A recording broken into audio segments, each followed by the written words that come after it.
Two women were allegedly attacked outside a McDonald's restaurant in Pennsylvania after allegedly having sex in the women's bathroom. This is a crazy story already, guys. Customers complained to the management when they saw two women entering a bathroom together. Wait, that seems a little weird because it's a women's bathroom. Right. Okay. This story is already strange.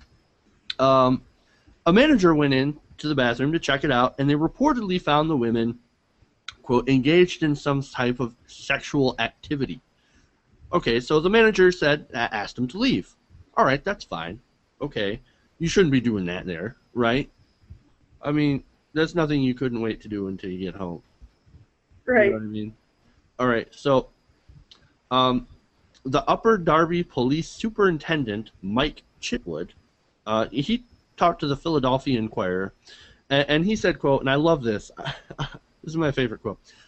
Everybody should do their own thing, but doing it at 5 o'clock in the afternoon in a McDonald's bathroom, whether you're female and female, female and male, or male and male, what the fuck? So the two women, they left the bathroom, and while they were leaving, they started arguing with some of the other patrons. One of which actually was reported to have used a homophobic slur against the two women. And not only that, but then they followed the two women outside, and it's not just that one lady that said the homophobic slur, it's the whole group of patrons, right? They all followed the lesbian couple outside of the McDonald's, and then a 40-year-old woman, unidentified woman, stabbed the lesbian in the shoulder with her kids nearby. Seriously. According to the report, the attackers scattered as soon as the police arrived, and the victim's okay, all right? She's getting treated for a stab wound. Isn't that fucking crazy? I don't know what to think about this story, to be honest with you. It sounds too crazy to be true. Oh, I sure as hell believe it. Well, the story went from kind of crazy to what the fuck? To sad. Yeah, I mean, people do this kind of crazy shit all the time. Either they have a fetish about doing crazy things, sexual things in public places. They get a thrill out of maybe what if we get caught kind of thing. Just move along, go home.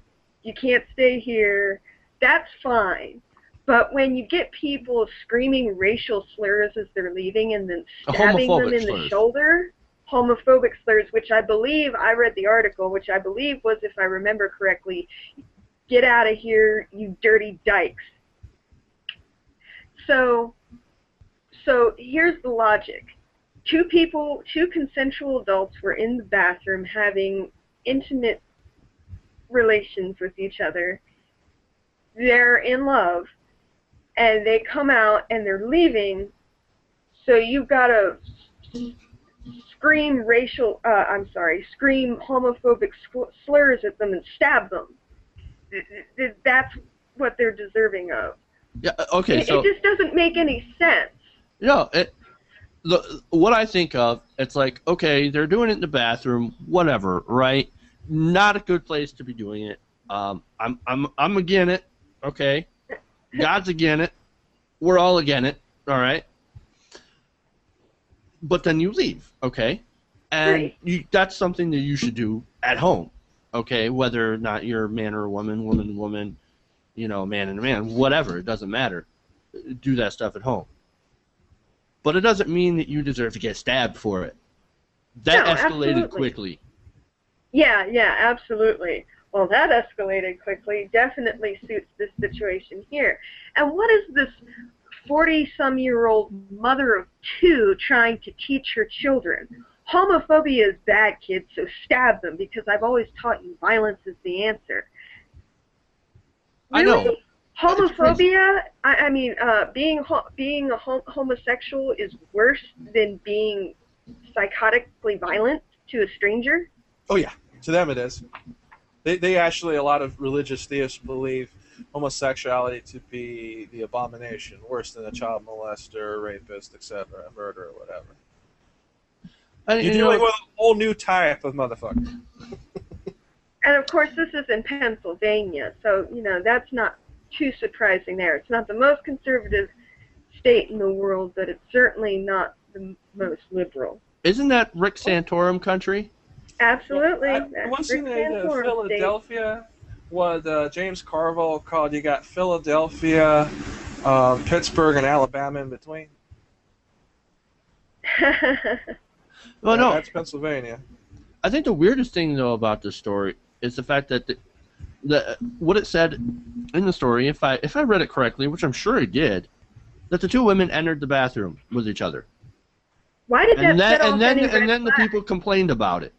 Why did that set off red flags to begin with? I'm I not know. sure I understand. Were they making out on the way to the bathroom? Were they holding hands? Maybe they were holding hands. I don't know. But even girlfriends do. I mean, friends that are girls do that also all the time. So I still don't understand. There are unanswered questions here. What raised the red flags of two girls going in the bathroom? It's very racist there. I tell you, a lot of Pennsylvanians it is got Alabama in between. There's many places in Pennsylvania you go that if you're not white, you're not right down there, or up there, shall I say? It has a lot. There's some aspects of this country that are more evolved than others, and it is definitely not more evolved. Yeah. Right. There are definitely. I more and more I think that people are at different levels of evolution, and that there are just some people that are more evolved. Oh, we have a lot of cavemen running around. It has a lot they're to do called with population and the amount of people per population, because the majority of Americans live in populated cities. When you have people very secluded, people are going to hate me for mentioning this. This is how it is. I like to tell people all the time is New Jersey is where New York dumps its garbage, but what ends up happening is that in the Northeast, you go outside of New York City, you got nothing but rural areas. In many parts of Pennsylvania, it's the same thing.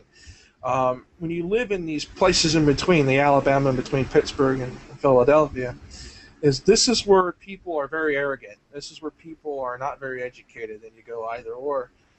30 miles in either direction is where you find the majority of the people. They're a lot more tolerant in major cities. It has a lot to do with seclusion. And have you noticed that it seems like most of the time the people who are the least educated, the most ignorant, are the most arrogant, and they're just like, well, I know what I know, and that's what I know. Because I feel it in my gut. They're also the least successful as well. Got to have a scapegoat for things. If you're not somebody who has really made somebody of yourself, you tend to find a scapegoat for that. Oh, it's the gays. These are people that talk about pulling yourself up from your bootstraps, and these guys don't. They're looking for a straw man and a figurehead to blame. They want to blame Obama. They want to blame goddamn Mexicans for destroying this country. That's their mentality. Is they always looking for someone else to blame except themselves. And there are still people my wife made me slap her type mentality. There are even people around here that still are against interracial couples, and they get pissed off when they see a white woman with a black man around here. This is 2013. What the fuck is wrong with these people? They forgot what year it is. Maybe they still think it's 1913. I don't know.